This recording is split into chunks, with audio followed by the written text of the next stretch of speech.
বলবো দাদা iPhone 17 pro max কি আইফোন 17 প্রো ম্যাক্স সব কিছু সাপোর্ট মাত্র 17,000 টাকা মাত্র 17,000 টাকা যা দাদা বলে চোরাই ফোন দাদা চোরাই ফোনে বক্স পাবেন বিল পাবেন দাদা এটা ইন্ডিয়ান না এটা বাইরে এটা মেড ইন দুবাই আমার হাতেও একটা দুবাই ভেরিয়েন্ট আইফোন চলে এসছে। তো এটা অরিজিনাল না ডুপ্লিকেট সেটা আমরা দেখবো আজকে আমরা এই ফোনটা খুলে দেখবো অ্যাকচুয়ালি দুবাই ভেরিয়েন্ট এই ফোনটার মধ্যে কি কি থাকে। চলুন ফোনটাকে খুলি আমরা। ফোনটাকে খোলার সময় আমি বুঝতে পারছিলাম এটা কোনোভাবে আইফোন 16 প্রো ম্যাক্স হতে পারে না। তারপর ফোনটা খোলা হয়ে গেলে আমরা যা দেখতে পেলাম সেটা আপনাদের চোখের সামনে। এতে কোনো ওয়্যারলেস চার্জিংয়ের অপশানই নেই। J7 এর মাদারবোর্ড, এখানে চিপ ঢোকানো যায়, ক্যামেরা একটা, এখানে চিপ ঢোকানোর জায়গা, ক্যামেরা একটা, এখানে ক্যামেরা, সব তার দিয়ে জোড়া দিয়ে যাতে ভাইব্রেটার। এই জিও ফোনের এই যে রেডমি 4 তারপর 5 এর যেরকমই না ওরকম কানেক্টর, পুরো clone phone.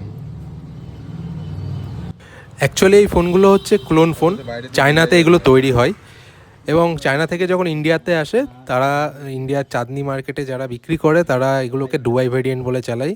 Actually Dubai variant American variant বলে কিছু হয় না, এগুলো পুরোপুরি চায়নাতেই তৈরি হয়। পেছনে দেখতে পাচ্ছেন একটা ক্যামেরা দেওয়া এবং প্রত্যেকটা পার্টস তার দিয়ে ঝালাই করে জোড়া দেওয়া, ব্যাটারি কানেক্টরটা পর্যন্ত ঝালাই করা এবং এতে ব্যবহৃত প্রত্যেকটা পার্টস মাদারবোর্ড খুবই মডিফাইড, যার কারণে এই ফোনগুলো খুবই স্লো, আপনি ইউজ করবেন যখন প্রচুর হ্যাং করবে। এবং এতে আপনার কানেক্টর ইউজ করা হয়েছে, অ্যান্ড্রয়েডে স্পিকার ইউজ করা হয়েছে, পুরোপুরি ক্লোন একটা ফোন বানানো হয়েছে। ওয়েট বাড়ানোর জন্য এতে আপনার মেটালও ইউজ করা হয়েছে। এই ফোনের সবথেকে দামি পার্টস এর ডিসপ্লেটা, এছাড়া এর অন্যান্য পার্টসে কোনো দাম নেই। চায়না থেকে আসা হয়তো 5-6 হাজার টাকা এবং এখানে বিক্রি হয় 10-15 হাজার টাকা। ফেসবুকের ভিডিও দেখে কখনো এই ফোনগুলো কিনবেন না, পুরোপুরি ঠকে যাবেন। এর প্রত্যেকটা সেন্সর ফেক, কোনো কাজ হয় না।